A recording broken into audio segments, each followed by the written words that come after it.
Bonjour, je m'appelle Julie Saint-Onge, je suis orthophoniste à la commission scolaire des Chênes. J'ai un défi à vous proposer pour stimuler le langage de votre enfant cet été à la maison. Le défi, c'est de lire un livre au moins 3 fois par semaine. La lecture, c'est très important pour le développement du langage, mais aussi pour le développement de plusieurs habiletés qui sont importantes à l'école. Pour stimuler efficacement le langage de votre enfant avec les livres, j'ai 3 conseils pour vous. Le premier, bien choisir le livre. On va choisir un livre qui raconte une histoire intéressante, un livre qui est court, donc qui a peu de pages et peu de texte par page, et un livre qui n'est pas trop compliqué pour l'enfant. Conseil numéro 2. Stimuler le vocabulaire. Dans un livre, quand on rencontre un mot nouveau ou un mot moins familier pour l'enfant, comme le mot déferler, on s'arrête et on l'explique simplement à l'enfant. Aussi, si possible, on essaie de réutiliser les nouveaux mots dans d'autres contextes du quotidien.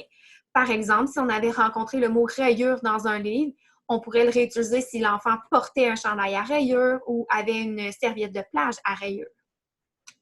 Conseil numéro 3. Poser des questions pertinentes avant, pendant et après la lecture.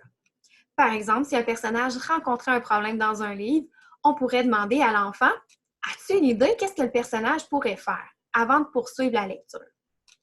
Les questions qu'on va poser à l'enfant, c'est pour améliorer sa compréhension. On va l'amener à réfléchir sur l'histoire et à aller au-delà de l'histoire. D'autres questions qu'on pourrait lui poser, s'il arrivait quelque chose de surprenant dans le livre, on pourrait s'arrêter et demander à l'enfant qu'est-ce qui va se passer après, avant de tourner la page. Si un personnage vivait une émotion ou un sentiment, on pourrait demander à l'enfant comment se sent le personnage, pourquoi il se sent comme ça. Après avoir lu l'histoire, on pourrait demander à l'enfant « As-tu aimé l'histoire et pourquoi? » Il est aussi important que l'adulte réponde aussi à ces questions ou enrichisse les réponses de l'enfant. Il est important de ne pas bombarder l'enfant de questions qui testent uniquement ses connaissances et sa mémoire. Des questions comme « Comment s'appelle ce personnage? Combien il y en a? Ça, c'est quelle couleur? » ne stimuleront pas son langage. Donc, on va prioriser celles qui l'amènent à améliorer sa compréhension.